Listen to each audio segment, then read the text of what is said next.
Alrighty, everyone, we're going to be doing something a little bit different today.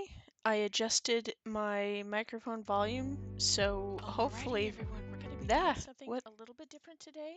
I I forgot I adjusted had Twitch my open. Please microphone hold. volume, so hopefully that what a little bit different today. I I forgot adjusted I had Twitch my open. Please microphone hold. volume, so hopefully that what I forgot I had Twitch open. Please hold. so hopefully that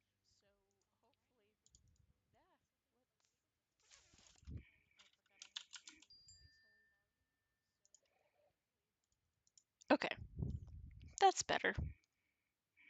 Oh no. Okay.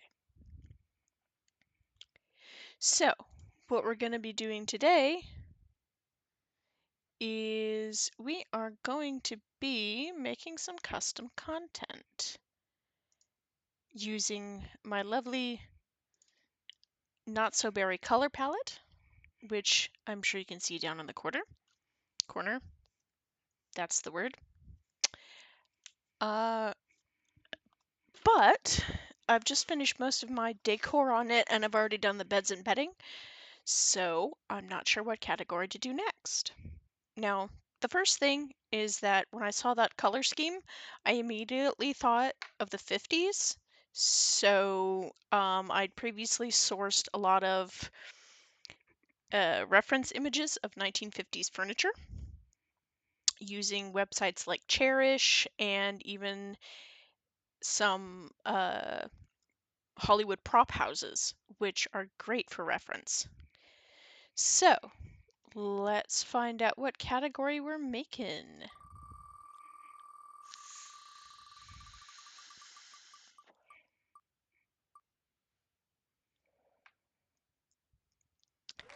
Okay, looks like we're making some Create-A-Sim stuff. That's slightly awkward. I was not emotionally prepared, but we can do that. Let's see. Let me pull up my reference page. Boop a doop boop boop. Where did it go? My goodness. Let's do some simple, cute earrings. So the first thing we're going to do is we're going to the CAS tab in Sims 4 Studio, create through goodness, excuse me, create 3D mesh. Wait for it to load. Now for earrings, the earlobes are at different heights for the feminine frame and masculine frame, and I always do both. It's a fairly simple adjustment, but we're going to start with the feminine earrings. Part type earring. Now, we look for something that's going to have a similar length or similar parts. I like to use base game and let's see. These ones. And I always like to start with white so that I have an easy multiply. Not so berry.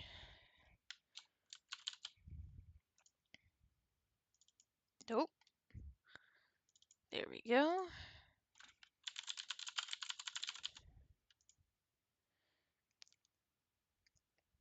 And just so you guys can see it, these are the earrings that I'm looking at. And then I'm gonna call them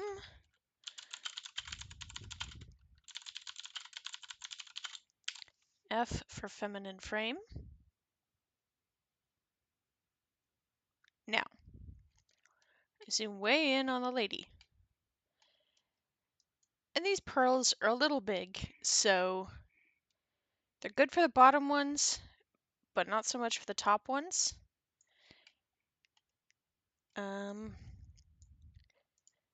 Shadow doesn't need to bother. I'll worry about the spec map later and the bump map.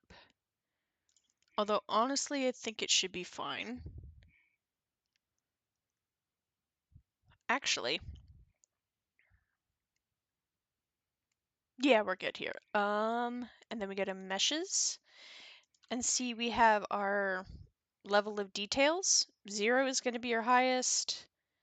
1, 2, 3 goes all the way to lowest.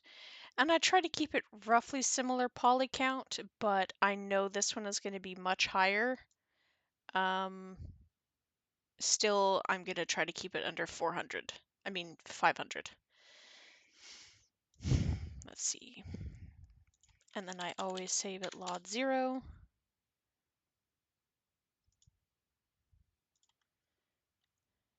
Boop, boop, boop.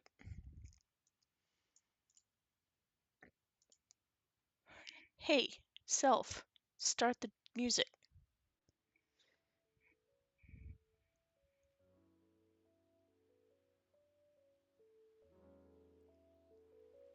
There's music here, right? Okay, there it is.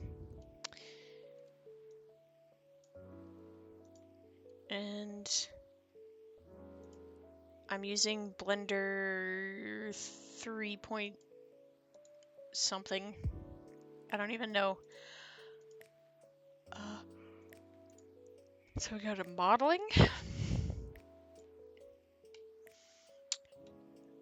Oh yeah. And then what I do is I always work on one ear. So what we're gonna do is we're gonna take that, then Shift D to duplicate. Then I'm just gonna do a basic drop down. So it hangs there. Take the original one, which I think it missed some polys because of how it is. Yeah. Mesh, merge by distance, just to work with this. Then I take the first one I did that was too high, and then I hit the wrong button. That's what I do. And then I hit the wrong button again. That's what I do. Oh gosh. Yeah. I use Alt S to shrink. So you can see the lower one is slightly larger than the upper one. And I get rid of the other ear for reasons that will become apparent later. And we make sure it's still touching the earlobe, which it looks like it is. But it could go a little further in, just a little bit. Yeah. Okay. Now, because these are so high poly, and in order to keep the poly count reasonable, I'm going to go to decimate geometry. And then for these, I think 75%? 50%? You want to go the smallest one where it still looks good. So, see, 33% is pushing it. So we're going to go with 40%. And then these earrings have a chain, which is a little bit of an issue. So what I do here is first up, I export the diffuse texture, which is going to be the visual texture. Then I go back to Sims 4 Studio and I just type in chain, because this is where we're going to get our texture to make sure it's Maxis match. And because of that, it really doesn't need to be any particular game or any particular expansion,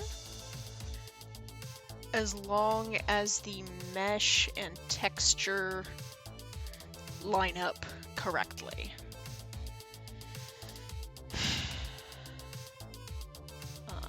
So we need something with a decent chain. Now the chain on this one is good. but it's curved, which could cause issues. And also that might be a flat alpha plane, I'm not sure. But it looks like that is our best bet for matching the reference image. So we're going to go ahead and grab the silver.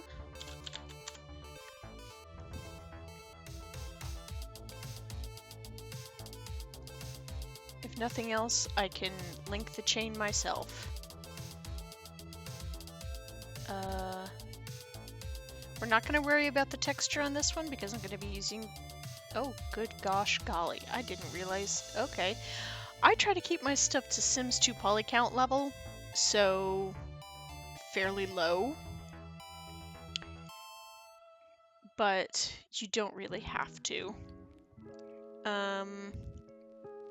It's always a good idea to have lower poly counts as long as they look good at their height. And that's part of what the LODs are for. I am actually going to use... Yeah, we can start with the top LOD. No, let's not start with the top LOD. Let's start with the LOD 1 to use. Then I'm going to call it chain. Then we're going to go back to Blender and get a horrible view of the inside of a Sim's face. File append. And this is going to go back to the folder where we saved the earrings. I mean the necklace. And then I can never remember which one's which, so I open them all up and then delete the ones that are not the thing. And you will see which one is the thing because it will be outlined in orange. Okay. Now I'm going to try to find the part of the mesh that has the most chain links the closest to straight, which looks like it's going to be here.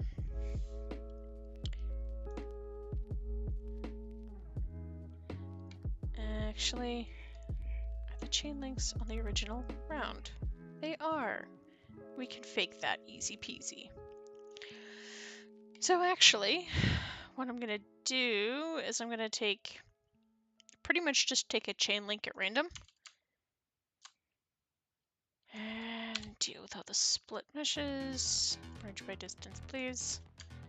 This way. And then I'm going to hit P to separate. Delete the rest of the necklace. So this way, we only have the one chain length. Now comes the part that is oh so fun.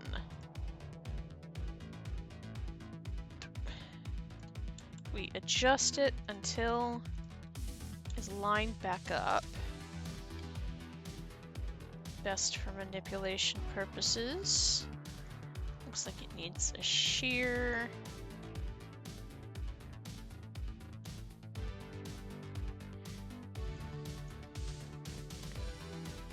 That is still not right. So what we're going to do is we're going to take the parts that need to be level and we're going to vertically shrink them until they line up, more or less. And same with these.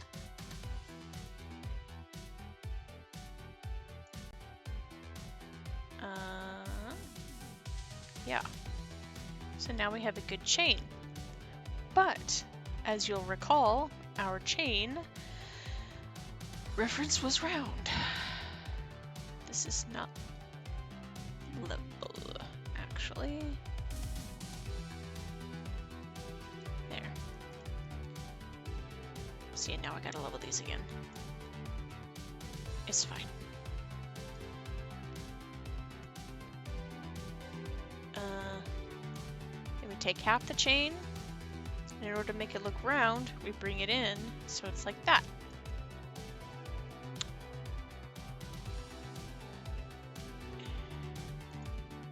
So See, now it looks like, well, like a hex nut. Okay, maybe we don't do that. Maybe we do the basic Blender method. So we're gonna go back to there, add a torus.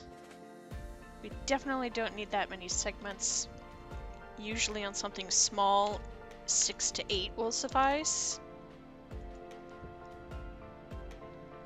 To make it look round. And I can tell that when that's small, it's going to be too thick, so we're going to apply the same shrink method. Rotate. Make sure we shade smooth. Make it itty bitty. Make it even ittier bittier.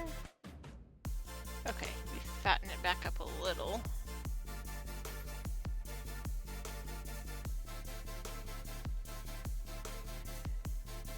Because it's still not small enough.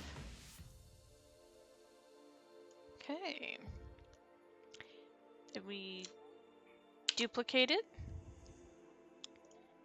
Then we rotate it 90 degrees. Then we lift it to where the chains are just meeting. And this is still too big, so we shrink it. Drop it. Because we're going to deal with that later. Then we duplicate. And again, bring it up to where it's just touching.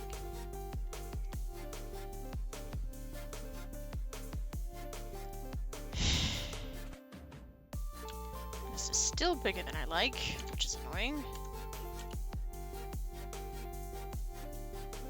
Because see, now we're getting small enough that we can actually decimate the geometry a bit.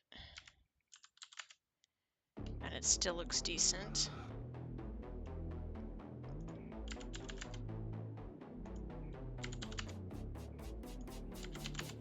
And you basically just punch numbers until you get something that looks reasonable.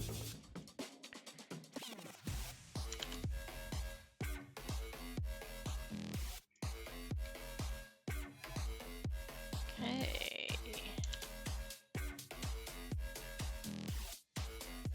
Boink. And you see that just reaches up there.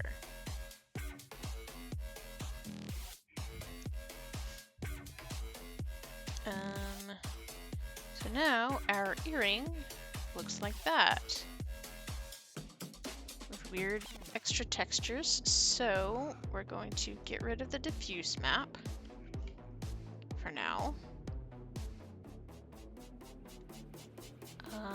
And this is still quite a lot of polygons. 924.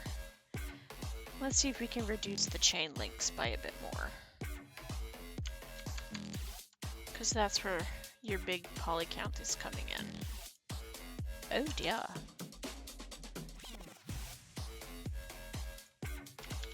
.6? Nope.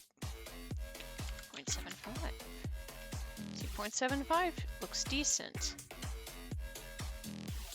Yeah, this is 500 of the polys alone. So then what we're going to do is we're going to limited dissolve and find that it didn't really do anything. So that's cool. Ah. But now you see how this is clipping into the ear?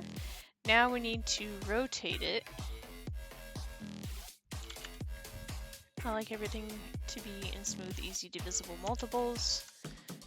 But since 45 was too much, let's try 30. Nope. Oop. That's still too many, so... we haven't UV mapped it yet, so we don't have to worry about that, but messing that up. UV mapping is the texture. And now, we can fatten this one a little, because if you look at the original earring, the one up there is a little bit funkalicious.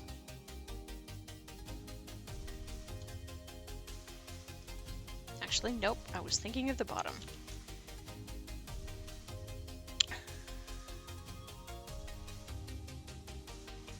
It's fine.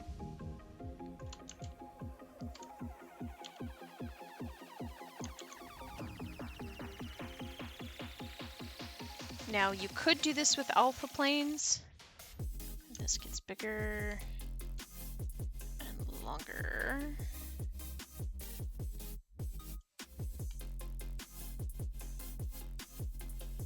Again, just until it's touching, then adjust that so it's not so weird.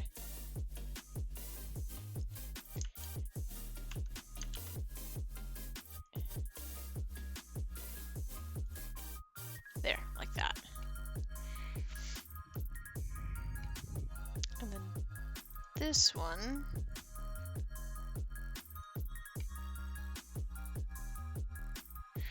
up at the top,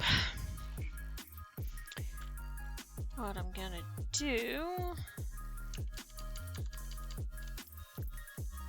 is I'm literally just gonna take that center bit of poly or vertices and do this, so it makes a visually interesting little hook. And there, we have one side, which is still really, really high poly. And I hate that about it, but it looks great. Actually, just out of curiosity, let's pull up an actual earring from one of the later expansions. Look for the one with the most nonsense going on as a point of comparison. Let's go with the wedding earrings.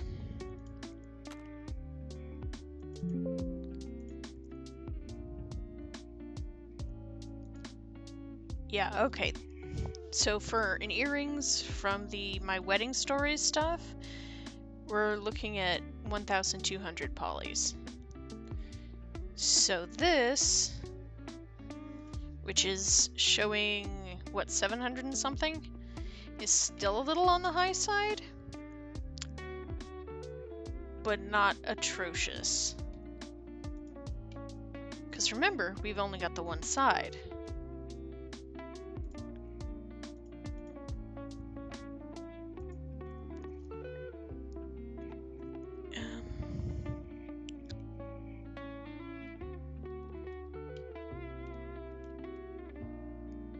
Again, we get the unpleasantly close view of a Sim's face.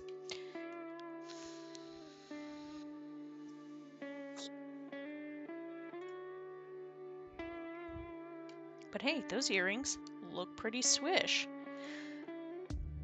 They do look just a smidge long.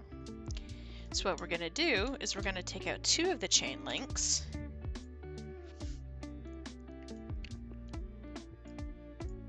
And take these and merge it up. See, it still has the same charm, and we dropped some polygons.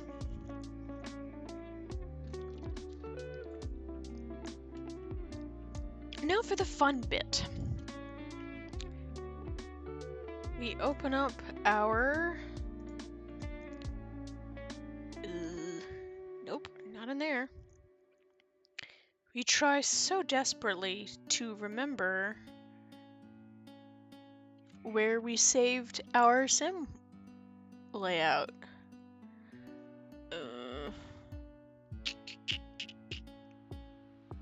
Where did you go?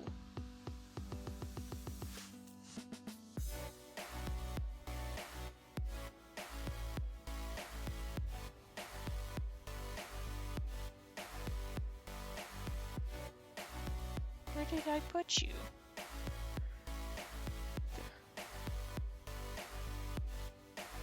I could have sworn I saved it in reference images. Duh.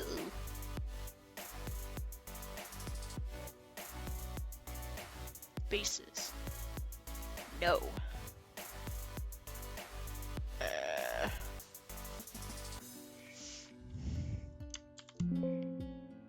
Where did I put you?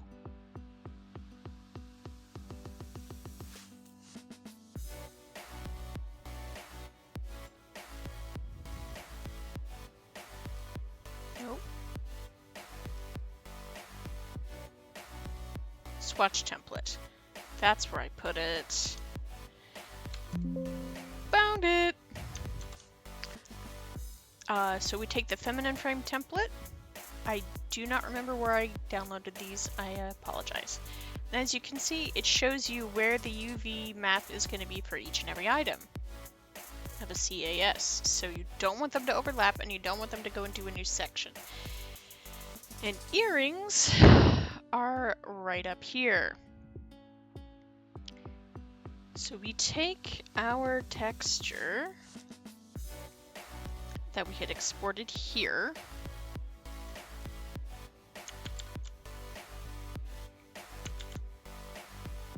And since it already fits perfectly, well, first I'm going to desat. And then I am going to make a new layer with a saved selection, layer 2 mask. This way, whenever you apply something in there, it'll be the only that area. Multiply button. Then we pick a random test color from our palette, which I'm gonna give it the pink, the rose, I'm sorry. And then I'm gonna make a additional layer, then just draw a streak across it. That way I can adjust my multiply layer. Actually, let's do it as an overlay layer. And then duplicate the color layer. Make it actually a color blend. This way I can adjust my base to get it to right where the actual color starts to blend in. Like that. Usually across the average. Then we can take this away. But you see how there's no room for the chain up here? Well, let's see, these were brassy. Brassy. We're gonna dispense with the flower doohickey at least for now. I'll do something with it in a few moments, but for now we're gonna ignore that. It's the brassy. So we're gonna take our brass. I color picked these particular metals off existing Maxis jewelry. So, excuse me. So we know it's gonna match. And then we're gonna plonk it. But it's too big. Oh no, whatever shall we do? We just vertically shrink, because they're gonna be teeny tiny chains anyway. And then we're just gonna make it not overlap that. Then we hide the background. I like to leave the background for testing.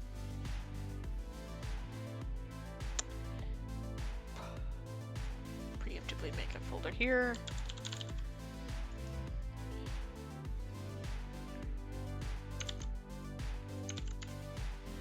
And I always call it test, or some combination of those letters. Now we do the fun part that I warned you about. We are going to add a cone, but we're gonna make it 6 vertices. Shrinky, shrinky, shrinky. Even more shrinky, shrinky, shrinky. Come over here. Okay. And this is to get that nice little flower top. We're going to have it sitting above the mesh, and then we're going to take that point and we're going to drop that point way down. Then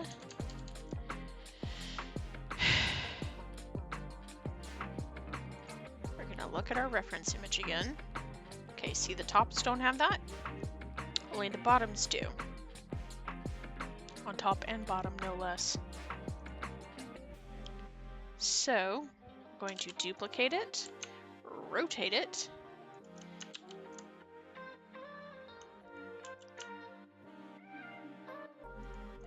(180 degrees), drop it down to the bottom.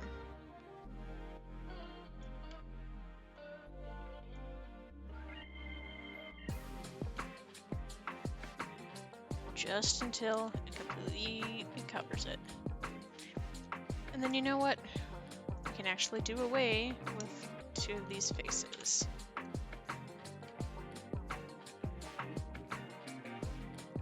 Yeah.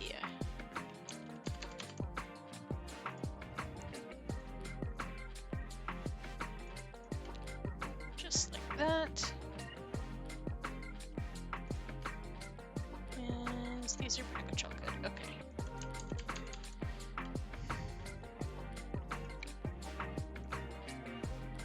Let me bring it up a bit.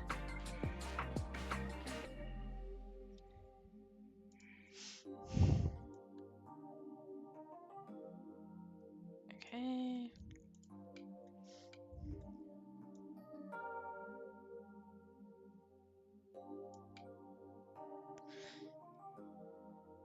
That's reasonable. And we're going to hit both of these. We're going to shade smooth first off, and then solidify, which is going to give it that kind of a post to it.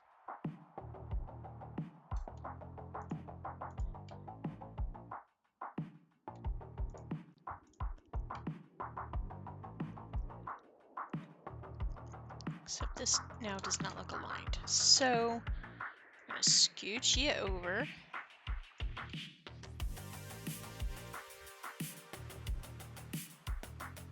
Just a bit.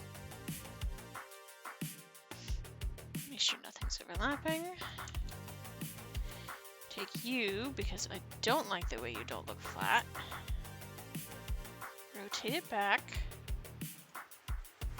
Scooch it up just before things start overlapping.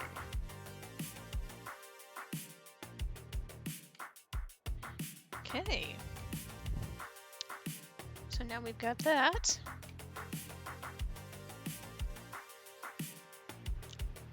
Now, we go to texture paint, add just a random base color, doesn't matter. Pull it up here, replace it with our test image. Then we open the UV editing panel. And see, everything's all messed up.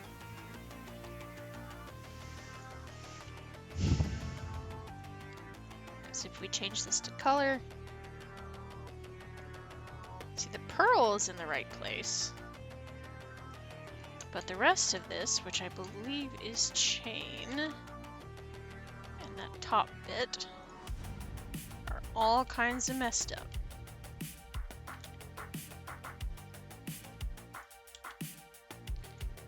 So what we're gonna do is for the actual chain parts,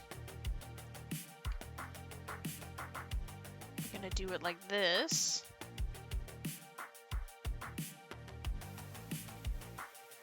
Oh, okay. Which is gonna look like that.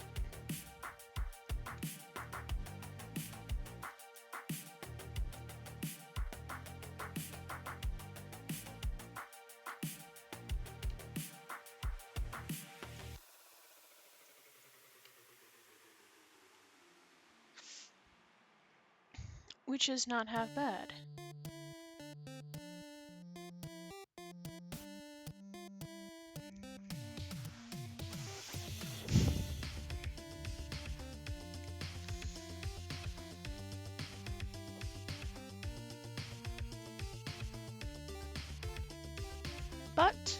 something's not quite right. And that something is this sphere. So we're going to take it, we're going to smooth it.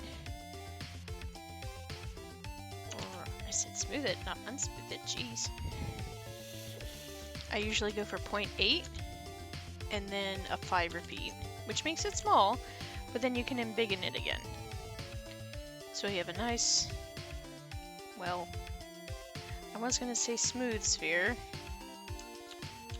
Not really sure what happened there.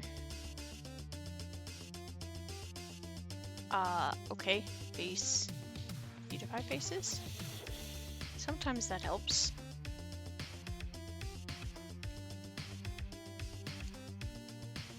Oh, I see what happened. As I smoothed it, it for some reason did that.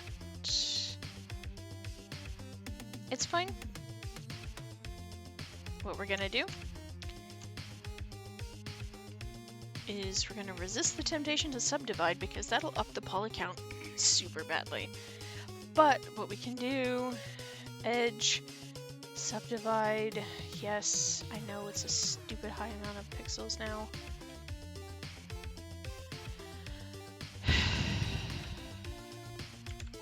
I mean, polys. So we do this until it's back there. It's still a little lumpy. So we're gonna go back to before we smoothed it. Select the part that's a little shrunken.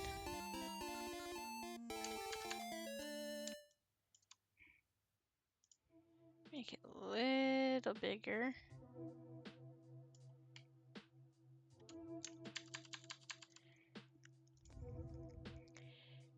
Now we subdivide and smooth.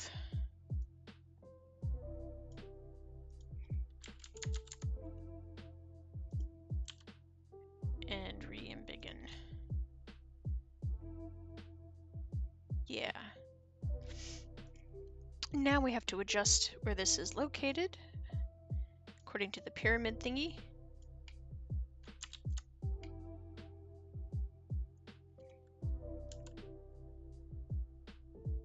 Maybe rotate it a bit to do a cheat.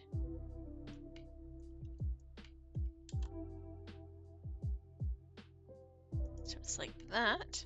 As you can see, there's this bit that's still quite lumpy.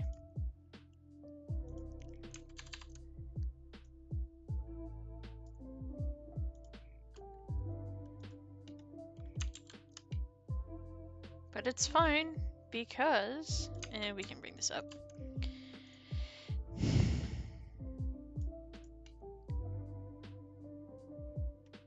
Because now we are going to decimate this again.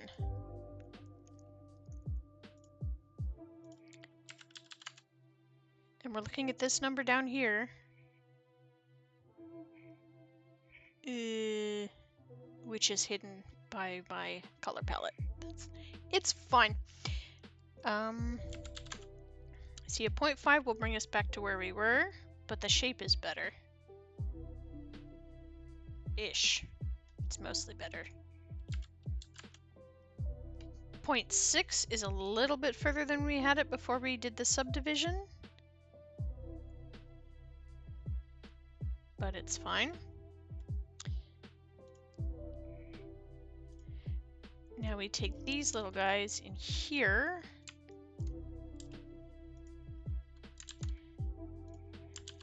That looked so weird. Whoop.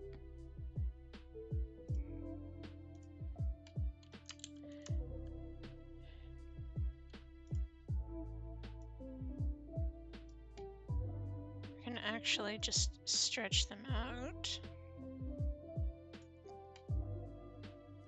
Or alternatively, we can delete them. Just delete faces. Still a weird egg nugget.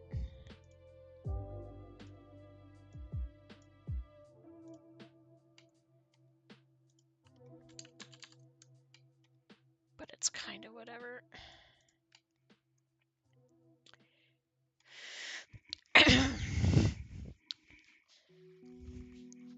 Alternatively, instead of messing with these pyramids.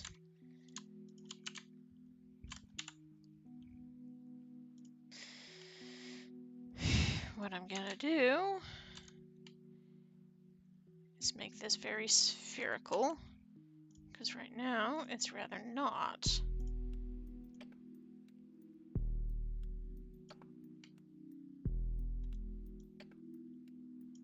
That's better.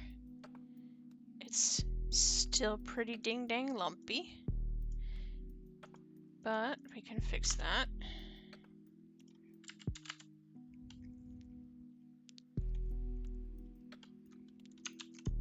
In hindsight, I don't think that actually fixed that. It's fun. But what we're gonna do is we're gonna take the UV on this one, mirror X, even though mirror B is objectively superior, where my Colosseum head's at.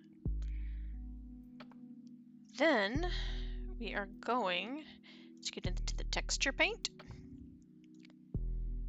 just so I know where the heck this is even at. And we're gonna fight about zoom distance, because Blender be like that. And then I'm gonna just put a dot on the top.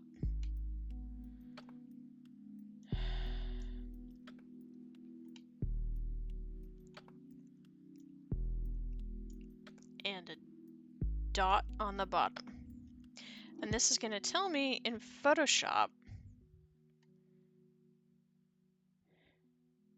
where to put the, oh man. Okay. Ah, gotcha. Okay. Where to put the,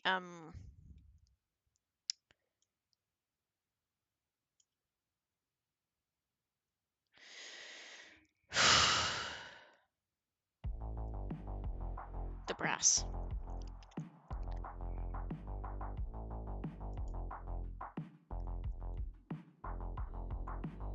And we're gonna save that as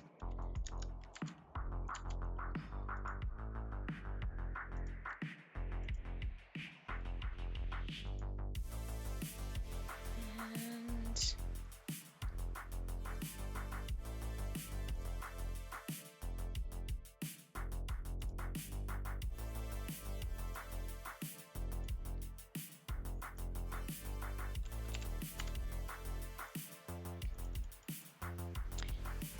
now, unfortunately, it's all kind of whack.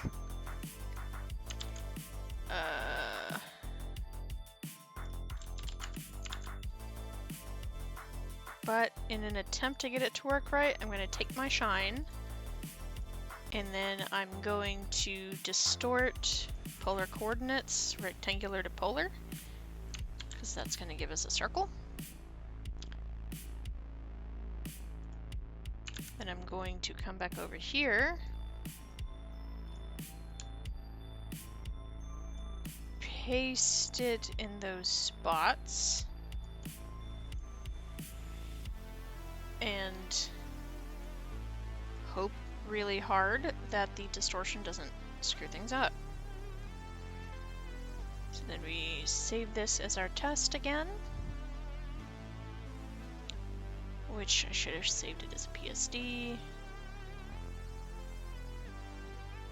Pendant earrings.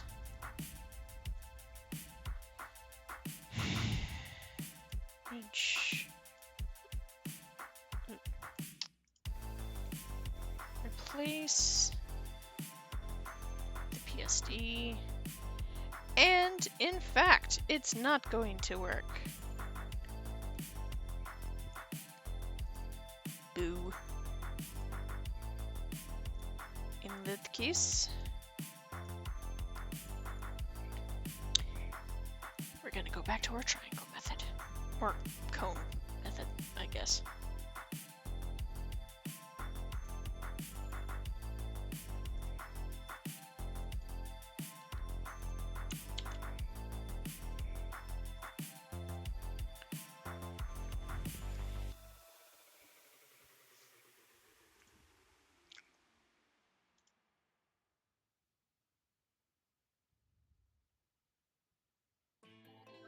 guess I could do it as a sphere.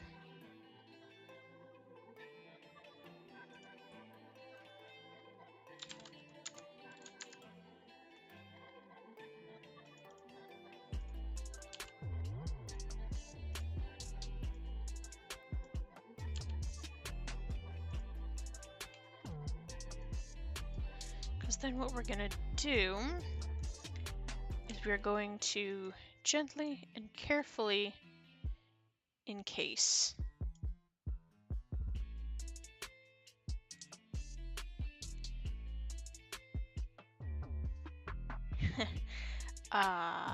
Actually, what we're going to do is we're going to duplicate that, separate it.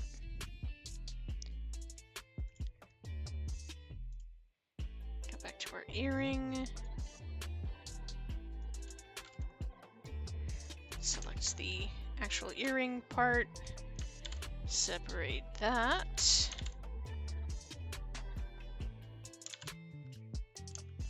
Which, for some reason, I'm forgetting how to do. There we go.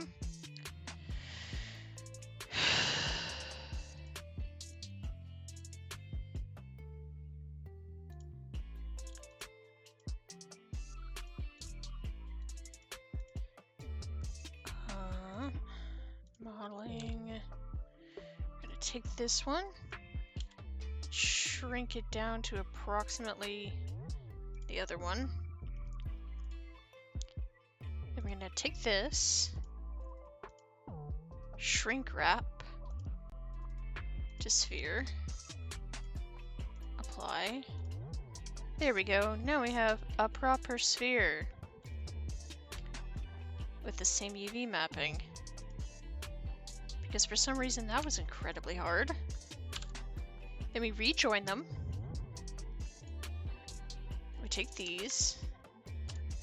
Actually, however, we do still need this. But we're going to put it up in this corner. So it's going to be pretty pixelated because that's how the sizes work here. But it'll be better than nothing. So then what we do is we go back to this, make it to where it's just bigger. Then we delete these central ones. Yeah. I unselected the wrong thing. That's fine. Birds. Then we take these. Then we do the solidify. But we don't make it quite that big. Just needed to boop through there.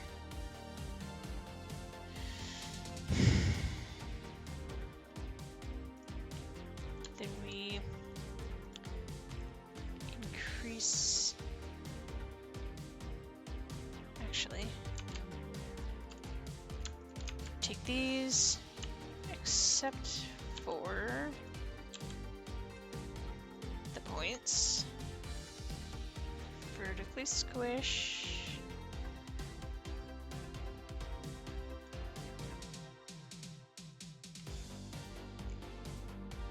Then we take the points and we vertically stretch until there's no more overlap.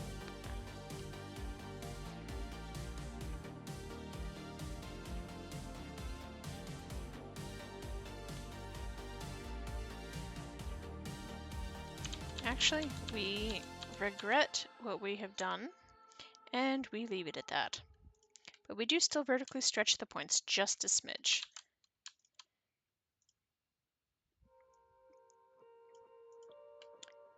Like so.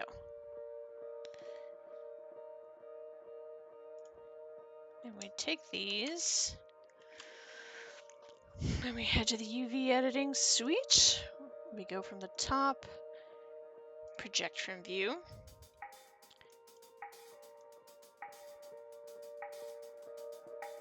mode. Then we take our circles and we put them on the circle. Like that.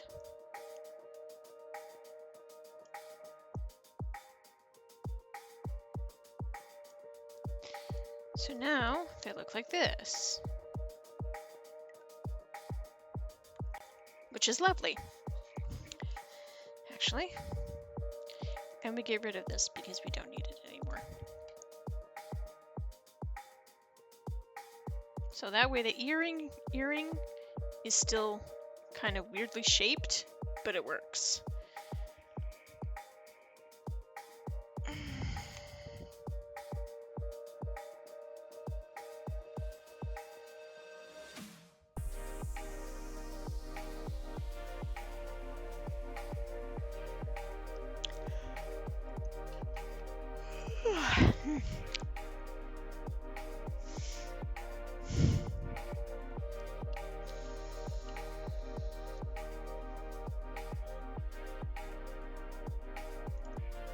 The polygon count is not too high.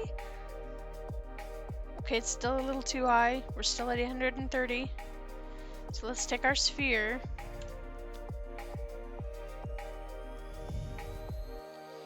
Clean it up a little.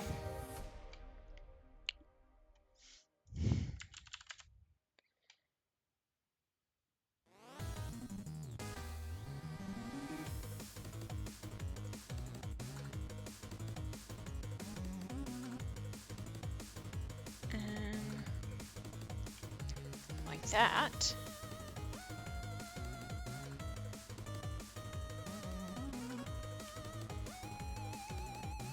Boom.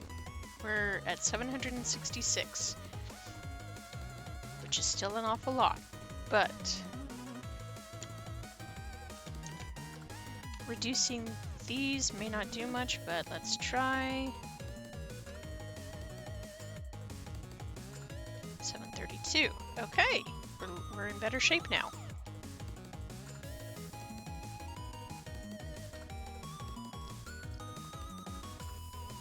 This is some of the highest poly count jewelry I've ever done, actually. Usually, I try to keep it under 500 per ear.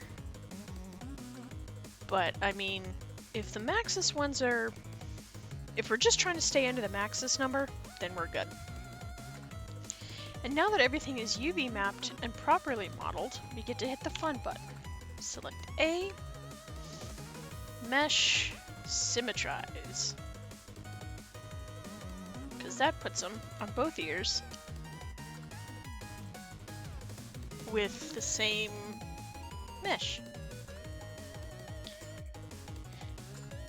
And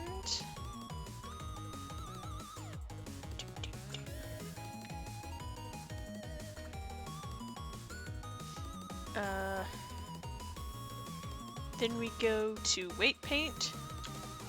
Ah, I see. Go to edit mode. Oh, we accidentally save it, but that's probably a good thing. Select all. Then we go to weight paint.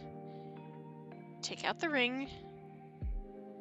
And go back to object mode. Nope. Edit mode. We assign everything to the head vertex group, which does unfortunately mean that they're not going to be dangly, they're going to be stiff. But to be perfectly honest with you, every time I've tried to make that not the case, things have gone horribly wrong. So let's not even try.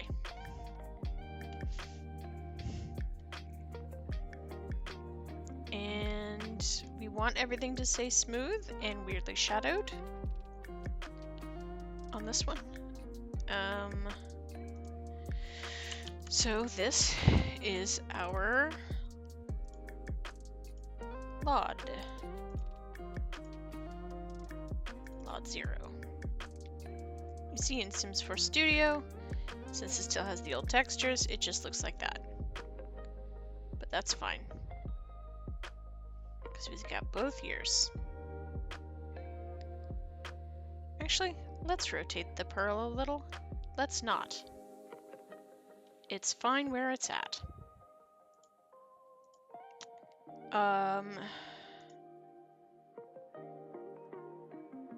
Then we get rid of this layer altogether.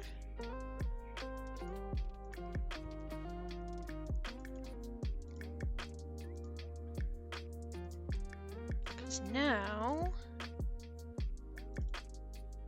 import.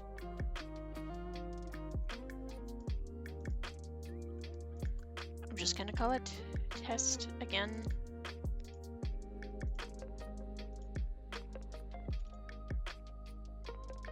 And see, that's how they look.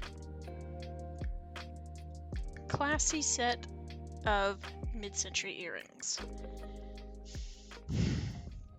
But we're not done yet. Oh no, my friends, not by a lot, because we've got the other lots to do. Fortunately, it's not too hard to do those. Normally what I do is when I go to add modifier, I do a decimate, 0.5 for lot 1, 0.3 for lot 2, actually let's make this 1.4 for lot 2. And normally I do 0.2 for lot 1, but that's gonna not look great. I know it's gonna be at a super far distance, but still. Here's where we'll do the 0.3.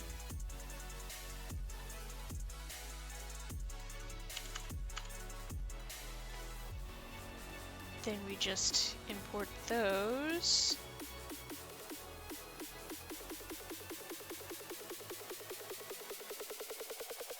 This song slaps. It's called Know You. That's funny.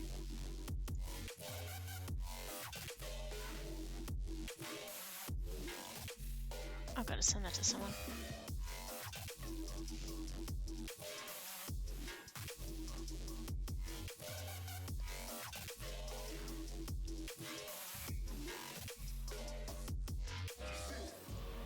No, get out of the main window.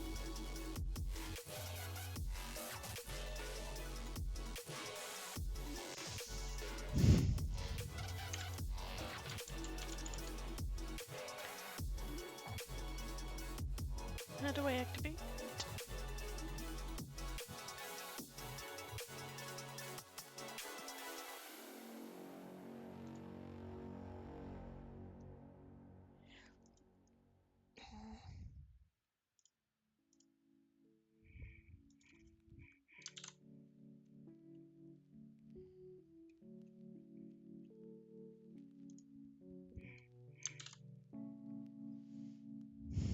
There we go.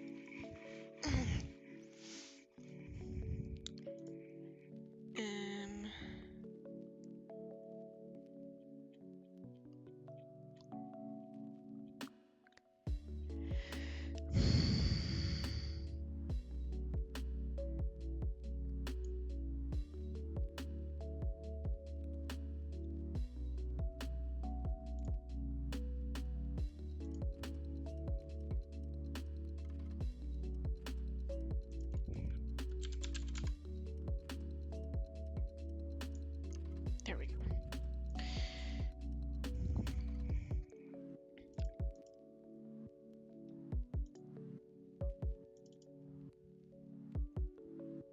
Still a little high, but you know, what can you do?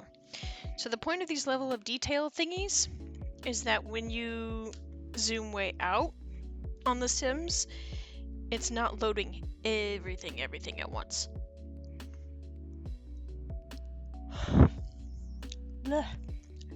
There's my little avatar thingy yawns cutely.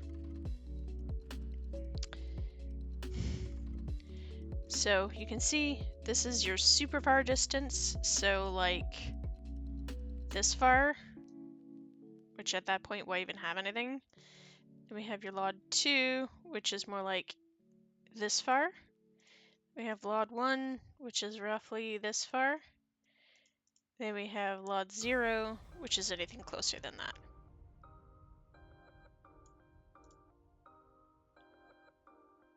Now we do the spec map. And what I do for the spec map, because this one doesn't have any bump maps to show you how to do that, so what we do for the spec map is I take that mask, and for plastics, especially mid-century plastics, I usually do it at an 80 brightness.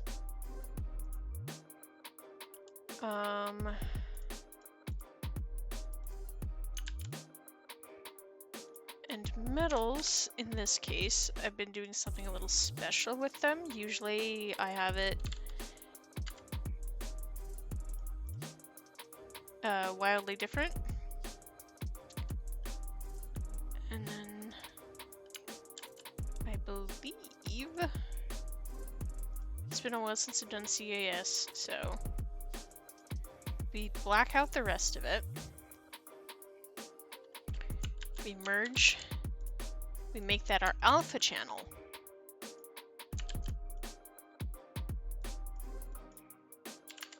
Then I take these, which are not wanting to work.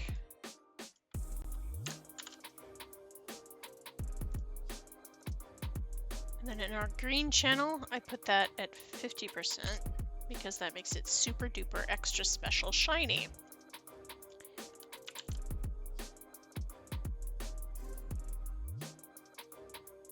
And that's what I did wrong. Okay. The rest of it goes black. I am on the wrong layer. There we go. Then the green gets the 50% here.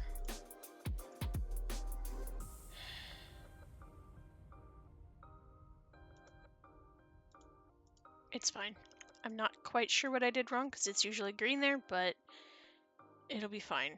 And then I save it as a DDS, just spec.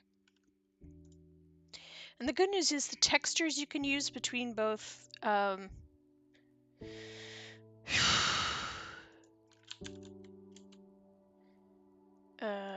please hold.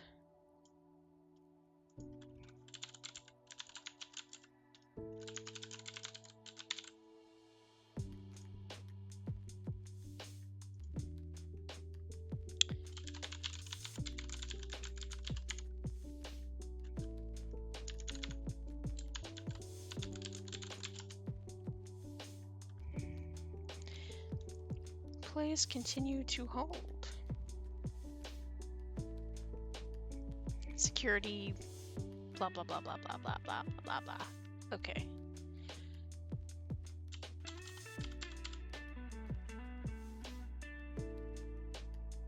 There we go. Okay.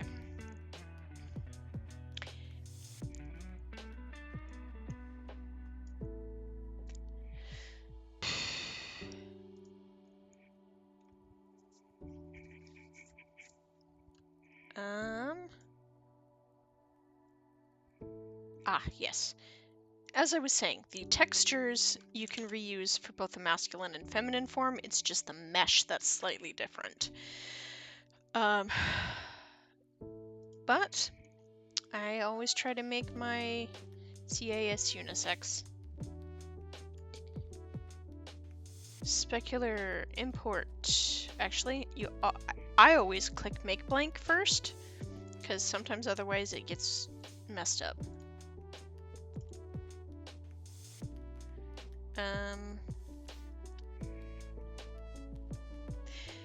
Something doesn't look right there. Oh, I guess it is.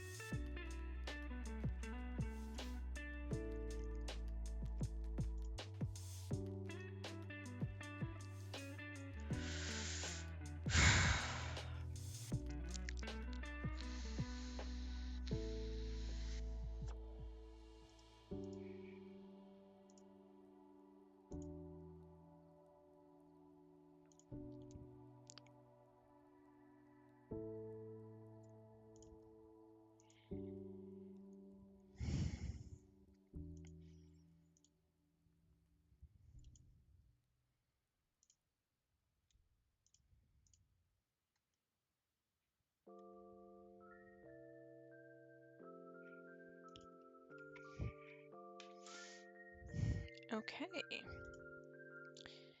Then I go to my color palettes, of which I have many, but this is the one that is pertinent right now, because we get our 10 swatches. And there are other cases like sheer curtains where I use these secondary colors, or I have some complementary accents for when I did flowers, or a 4-color accent, which I realized was just all the same things, just different hues. So we take our mint and we close this window because we don't need you anymore. Same with you. Take our mint and we pop it in both the color and the normal layer. Now you see this is too bright. So what I do here is I duplicate and then I do a multiply layer and adjust it until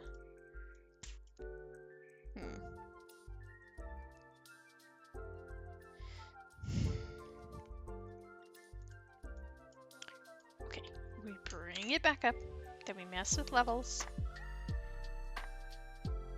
We bring it up until it once again blends that color in.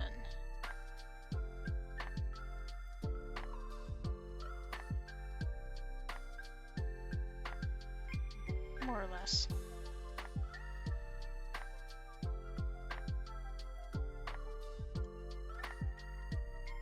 And that's pure white, I can tell. Okay. But what we need to do is we need to take these pure whites down a notch.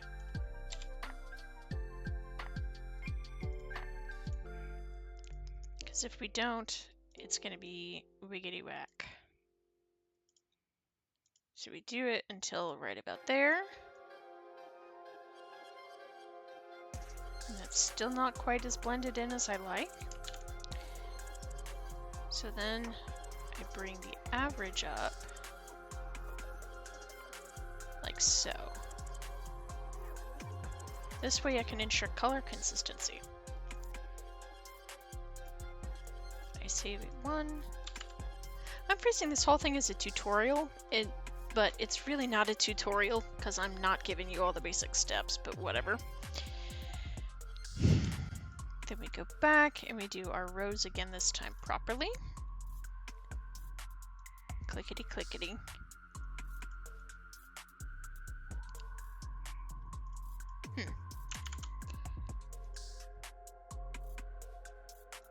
Let's give it just a little bit of a Gaussian.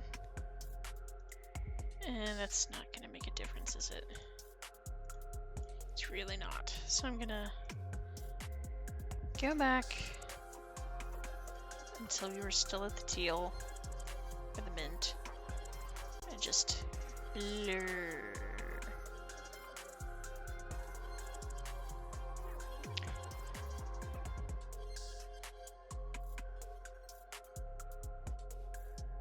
Just like that. So it's a more realistic sheen instead of oops all pixels. There we go.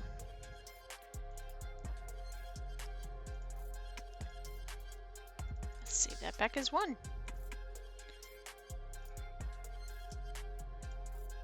We do this again. Now for the darker colors, I usually cut the overlay a bit.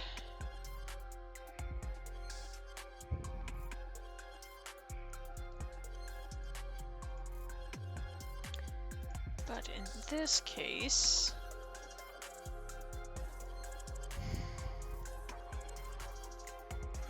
for the rows, we may not need to.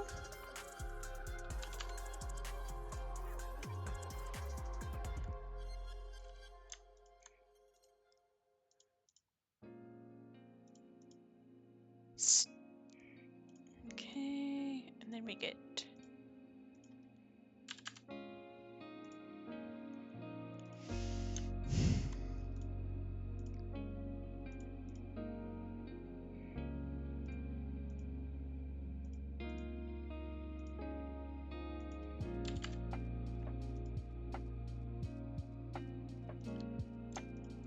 Let me get your plumb.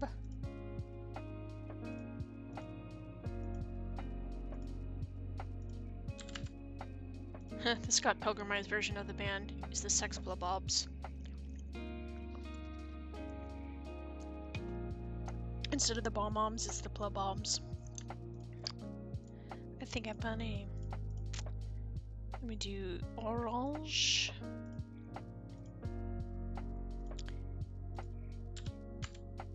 Now for some things, I will do both the main and the secondary ones, the light ones here, but I feel like 20 swatches is too many for these earrings. And you'll notice I'm leaving the metals the same the whole time, because that was what our reference image had.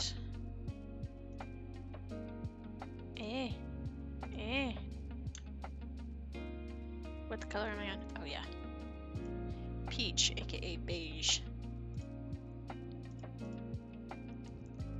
Okay, slightly saturated beige.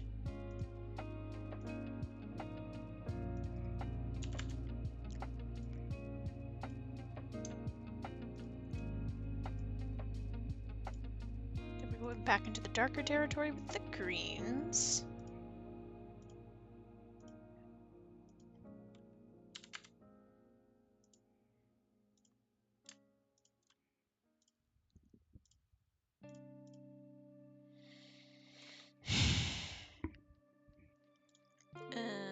Boop. Then we go back into our Sims 4 studio and we begin the import process. I like to do it quite zoomed in so that I can make sure everything looks good. I do them as PNGs. It's larger file size, but less pixelation, I found. Now some of this pixelation on the shine spot is going to be hidden by the spec map, which tells the game how shiny it actually should be.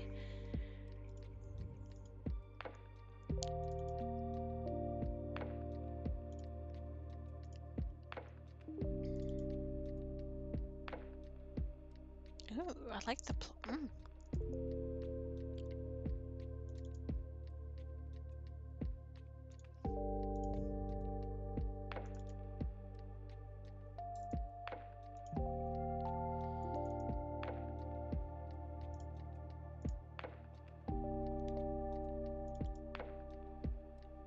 You know, it would generally help if I actually saved this one. And then I saved my template as well in case I want to come back for more recolors.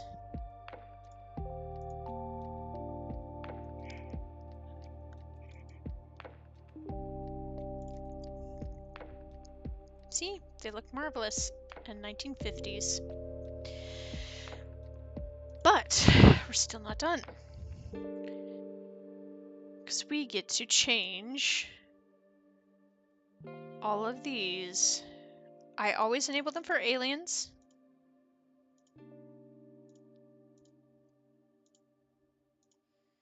And these earrings look like, let's uncheck everything. They could be formal, they could be everyday, they could be party, and I wouldn't work out in them. I could wear them to work, I guess, if you have something that can edit those. Don't think they'd fall under retail uniform. I don't think they'd pass for Batu. Not in those colors. Yeah, and then I apply that to all swatches. Then comes the fun part, because I'm terrible at knowing this. We go through the color palette thingy, and every single time we select which group it is.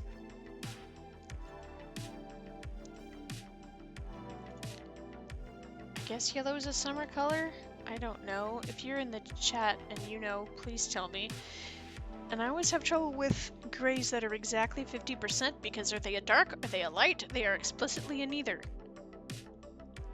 I would tag these as dark this time. Actually, I'll tag them as both. Purple, I think, is a jewel tone, and it's kind of wintry. I don't know. Orange is a summery and a jewel. This is also, yeah. The pales are springs, I guess. That one is too saturated to be an earth tone. Jewel and spring, because it works nice. Basically, my criteria for is it a spring color is it stereotypically worn during Easter? So, blue, we got, there we go. And then since this is the first time I've ever done CAS here, I need to import palette. And then realize I lost all my woods. So let's not save it. Which means I have to do that every single time. Okay. Then we are going to put them as... yeah, synthetic, they can stay. I usually leave the archetype alone, but these are... the whole Not So Berry set that I'm doing is intended to play with 50s Americana more than anything, so... then I have fun with the style. Classics. Fashion District.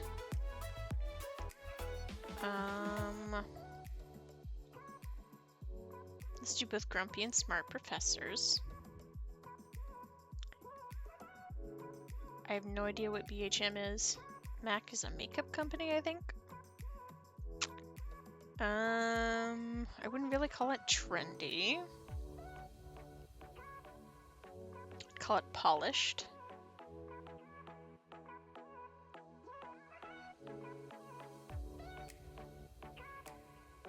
What even is Kenny? Because this isn't South Park, so I have no idea. Oh. I'm leaving it Professor Smart because they remind me of my grandmother, who was at one time a substitute teacher, and she also had worked for NASA, so I'm leaving it as a smart professor. And Grumpy Professor I'm leaving too, because I can totally picture Agnes Crumplebottom waddling up with these. Apply style to all swatches. For something like this, the retrofuturism, I always like to give it modern vampires. Because modern, when it comes to vampires, to me says within the last century. And technically, chain earrings are within the last century, because these are 1950s earrings. Colors I already had attached. Allow for random, yes. Restrict opposite frame, yes. Because in this particular case, the frame placement is slightly different.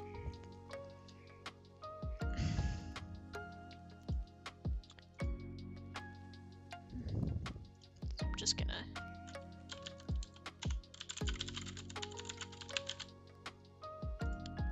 do that.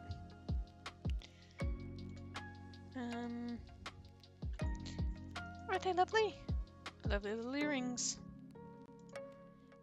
But now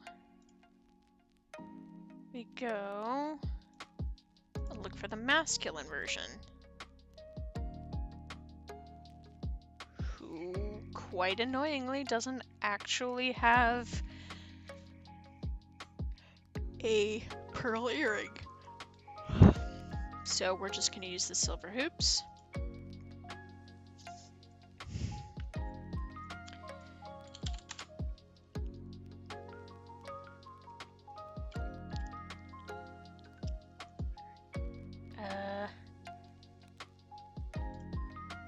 categories. We're gonna leave the age and gender flag because that tells you what frame to put it on, but we change fashion choice.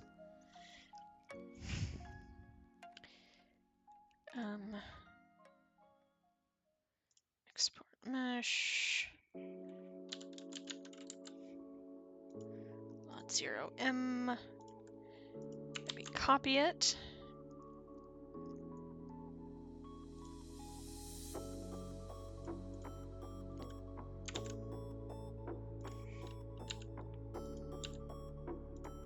See if we look at these, the placement. Actually, placement's not wrong, but it's a little high. So all we have to do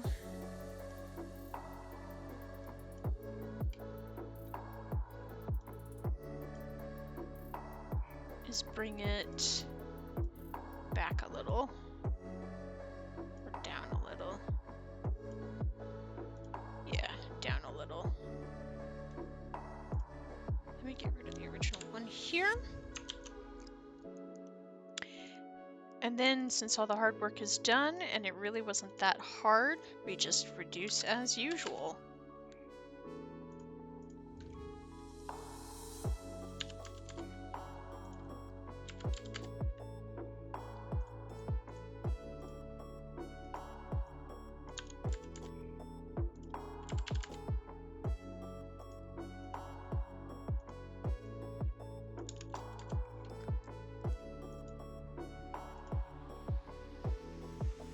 Make sure I import the M1s.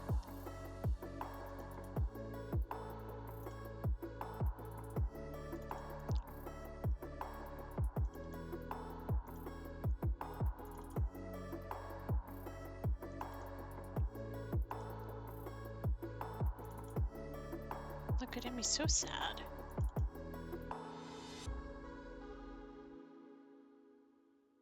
Help me, please. Help me, please. Lord Voldemort has decided that I am no longer worthy.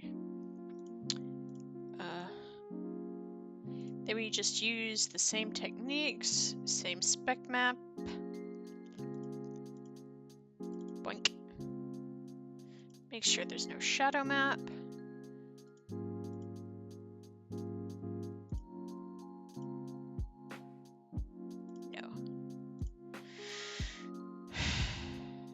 Then we start bringing in the same colors. And for accessories, you don't have to worry about how it's mapped between the body frames. Shirts and things like that, you definitely do. Same with adult to child, or vice versa.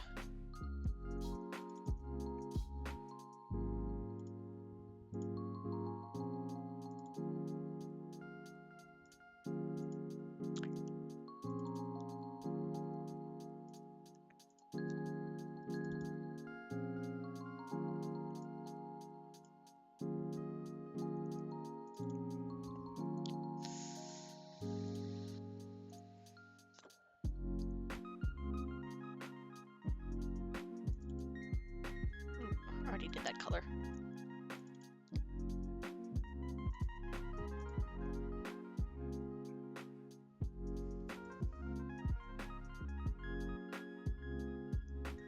There. Now, I usually open up the first body frame version so that I can reference the categories. Did I not save it?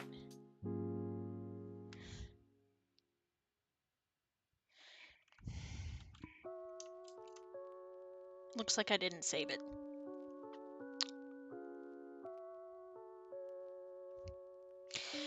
At least all the hard work is done. I just have to re-import it. Boo. Well, if anything, that makes things a little easier because I can do both categorizations at once.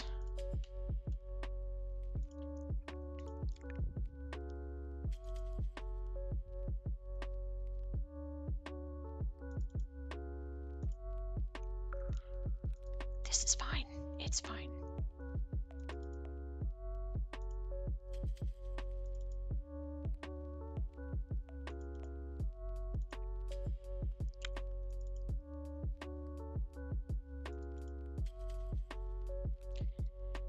Okay.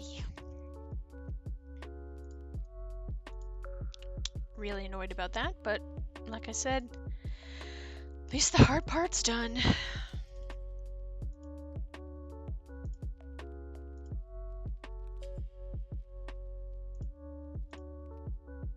A pro tip when making CAS, by the way, if your color palette includes woods, then you can use those same wood tones for leathers, and they usually work quite nicely.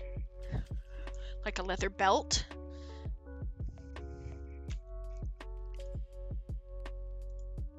Don't know why I buried that nugget an hour and a half in, but there we have it.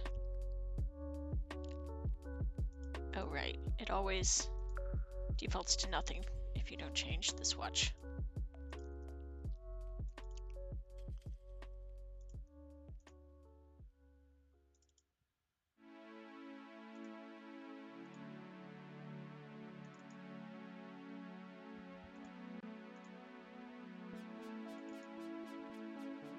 I really like that plum one. But in case you couldn't tell by my UI and my avatar, I like purple.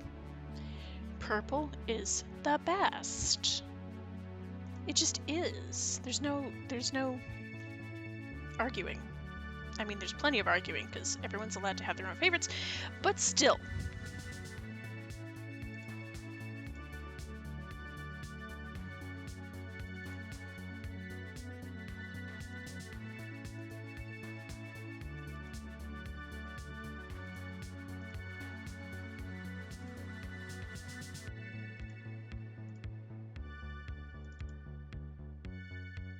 Say button, gosh diddly dang it.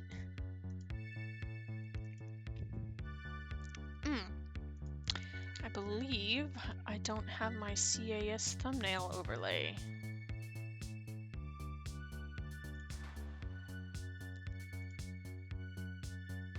Which do.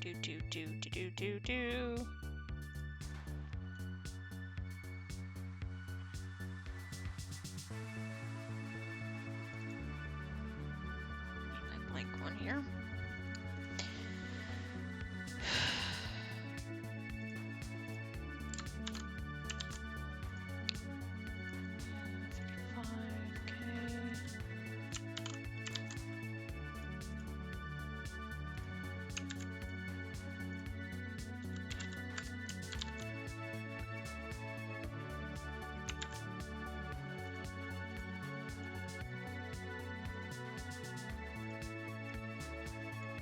And I try not to break immersion too much.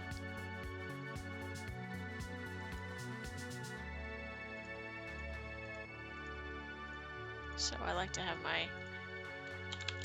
thumbnail logos similar to a Maxis one.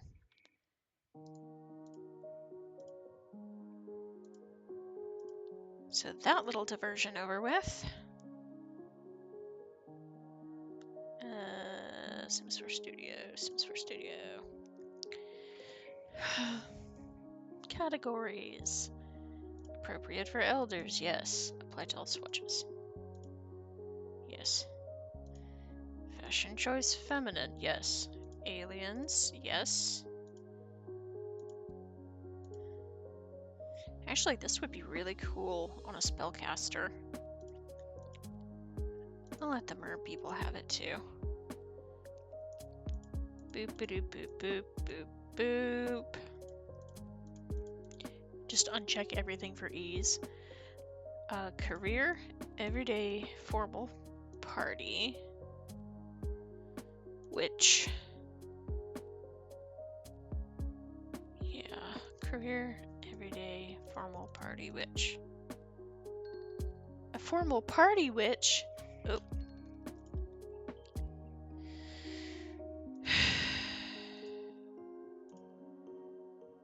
Okay, those are all done. Those are all done. Archetypes. I'm just gonna leave those. Style. We have classics. I'll check everything else here. Fashion district. I can see that. Trendy? I don't know if they're trendy. Smart professor.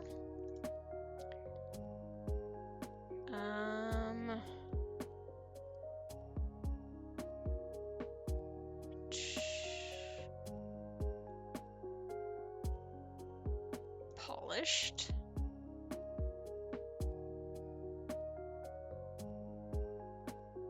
Yeah.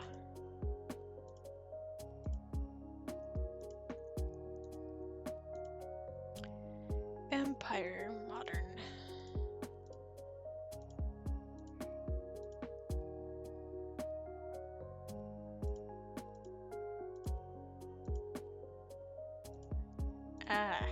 These for the color, for the beige ones. I already know it's brown line. Okay, for strict opposite frame, Apply. Apply. Yes. Yes. Save. Save.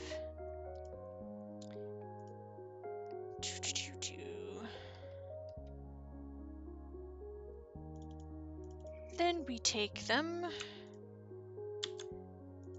plonk them in our folder.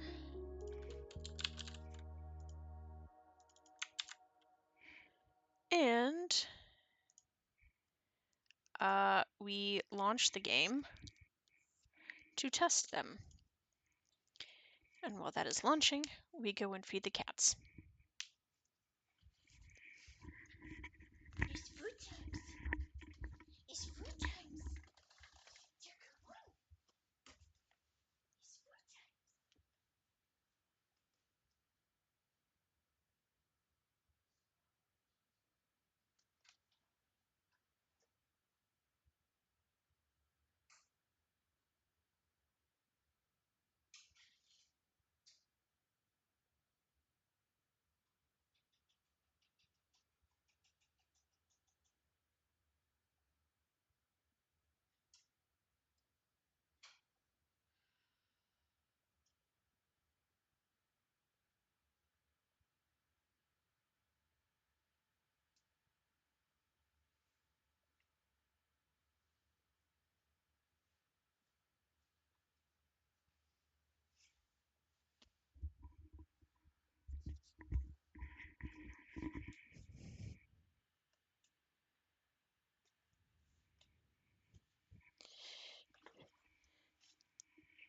And then I return before the main loading has happened. That's fine.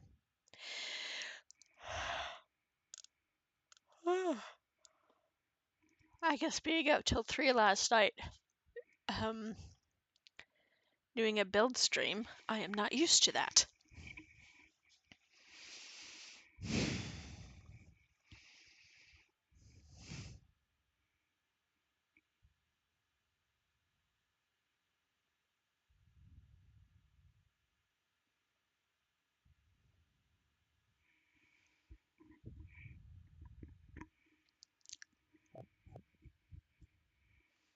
Yes, the name of my testing household is Tester McNester. Oh, did I already claim my eventees today? Yes, I did. I'm so far behind. Didn't even realize it was going on, so yeah.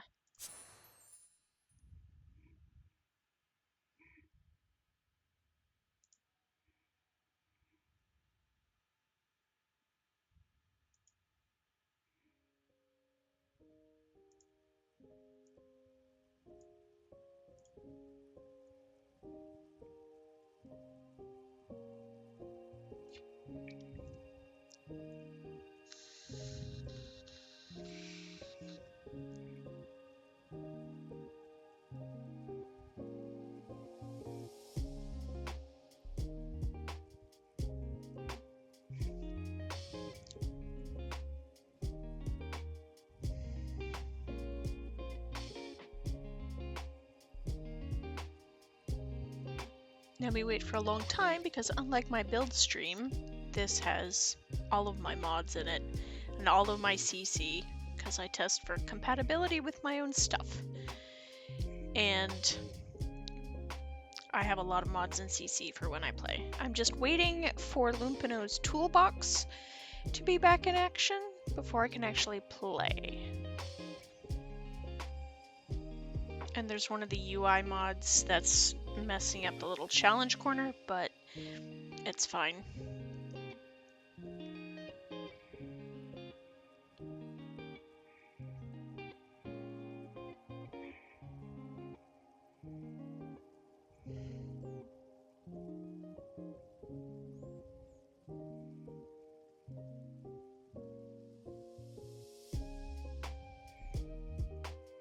And hit Alt F4 if you want to go to the real gallery.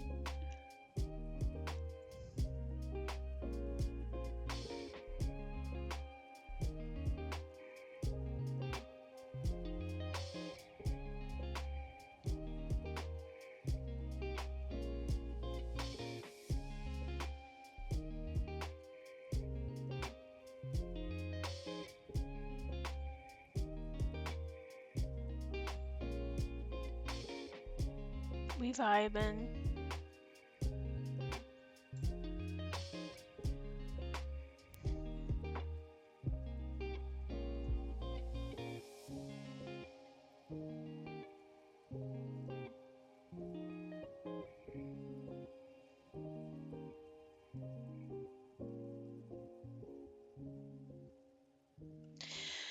Also, while I'm on the subject of just chillin', shout out to Harris Heller's Stream Beats for all the music we're getting.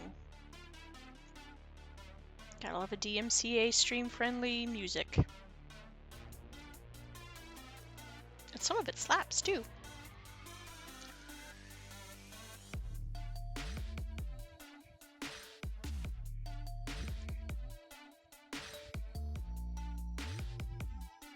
I wasn't kidding about this taking a long time. Perhaps for future streams, I won't have the entire folder in there.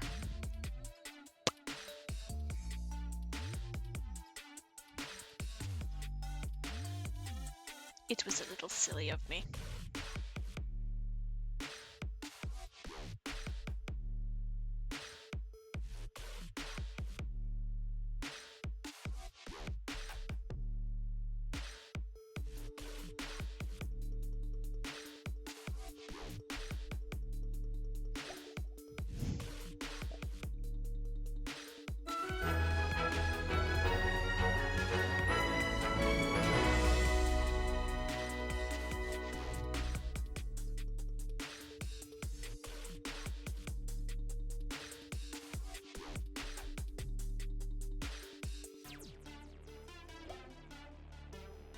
Okay, so we have good old Tester McNester.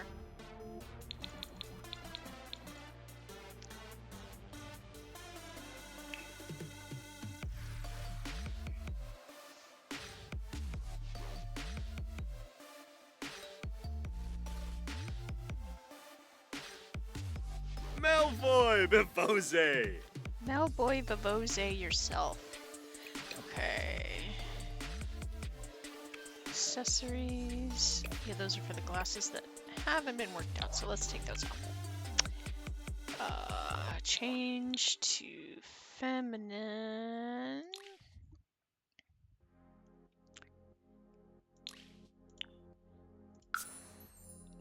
Piercings. Nope.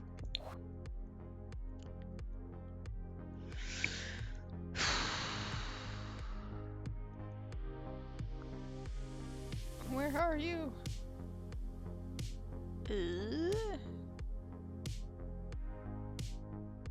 Where'd you go?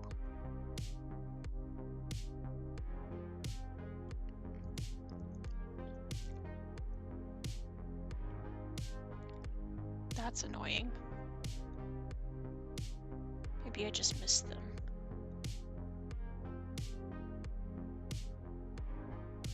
Because they should have been tagged earrings, so they should be in the earrings.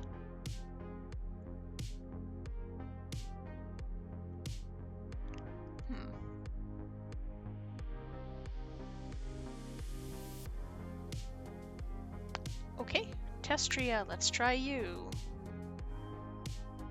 Oh, because I was still in masculine. That's why I wasn't seeing them. Purple Durple. Piercings. Fashion choice feminine. Okay, let's go down to the earrings. There they are. Let's snag those thumbnails while we're here.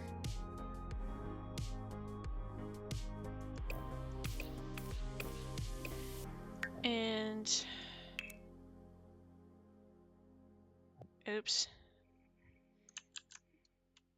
I could have just hit the feminine frame button. Feminine frame. There we go. Because this is the way we can get the thumbnails for that too.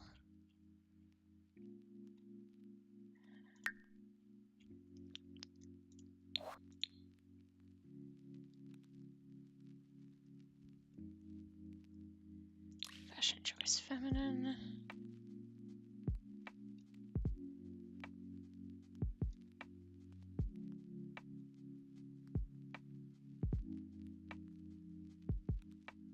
Where did you go, brand new earrings that I have made? There you are. Nope. But those are some that are really similar. Oops.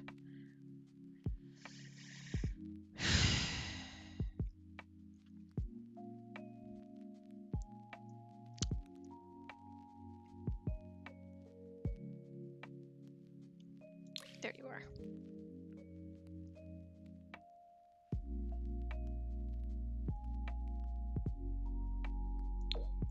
See, they've got the nice sheen.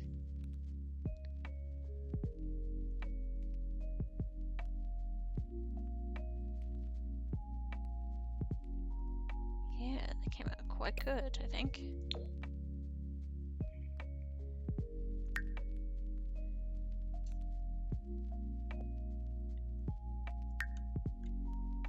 Well, let me undo since I've swapped sims.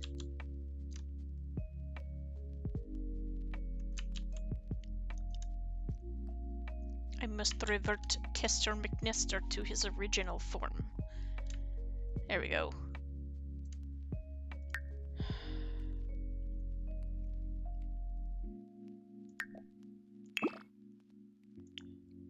We're gonna do it this way first for Testria.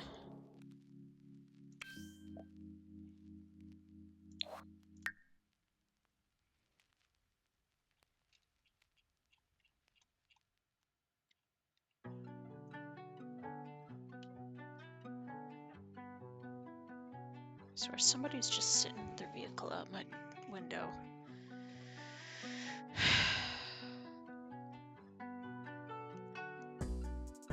Oh right, I forgot about my Final Fantasy XIV earrings. I forgot I was in the middle of those.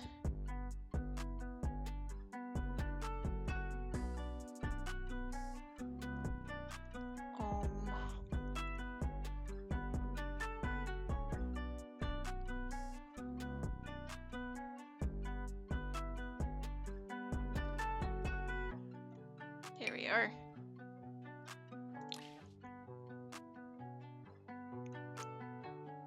It is important to gather the thumbnails correctly. Otherwise, only the mint one is gonna have the little icon on it.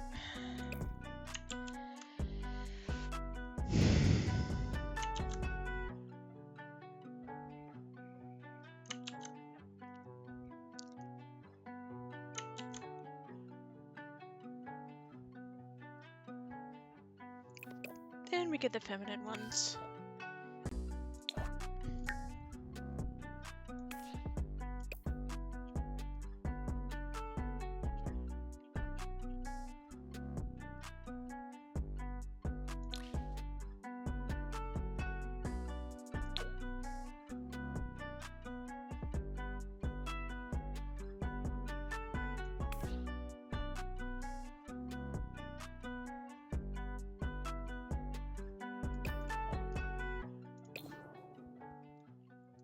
There, those look quite nice, don't they?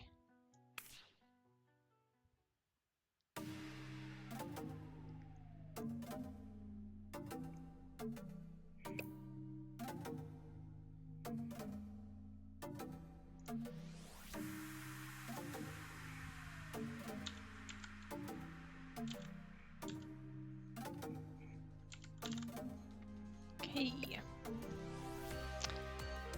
Now for the real test, though. Do they move? Oops. Wrong button. Nino Jazza Nino. Nino Jazza Nino yourself.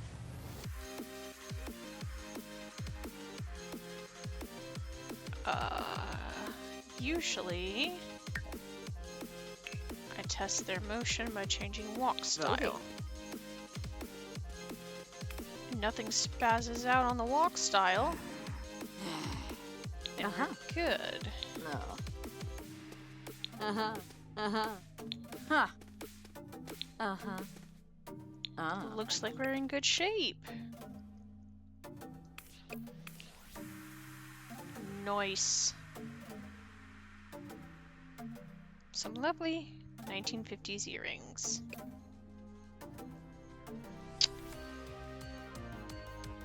We are good.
Got him just glamming around.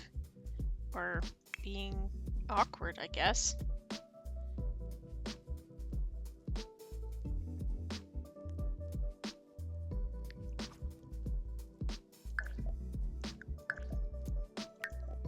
Hooray!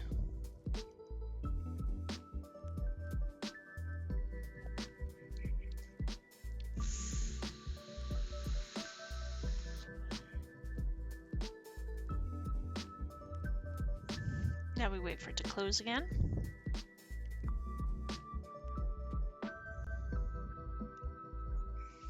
Because it's got to close properly.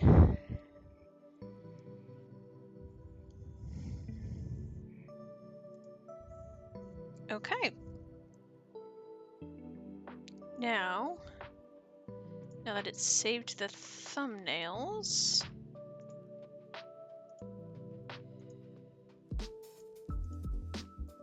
we can add our overlay.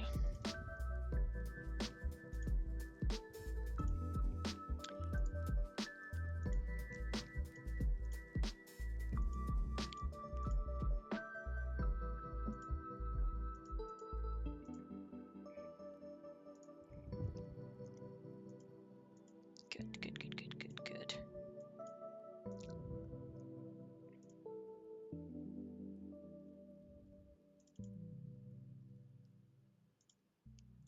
Hooray! Then all we have to do is copy the ones with the new thumbnails back into our destination folder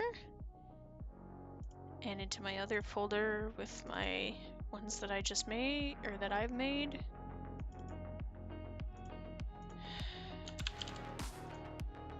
So the next time we can have a more smoothing loader process. Those are definitely some of the words, just not necessarily in order correct.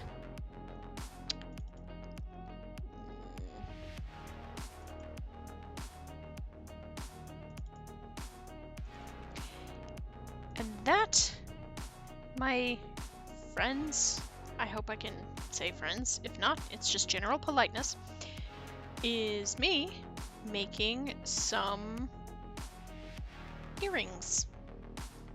Mid-century 1950s earrings. Next time, I think I'll probably put the reference image up in the corner too.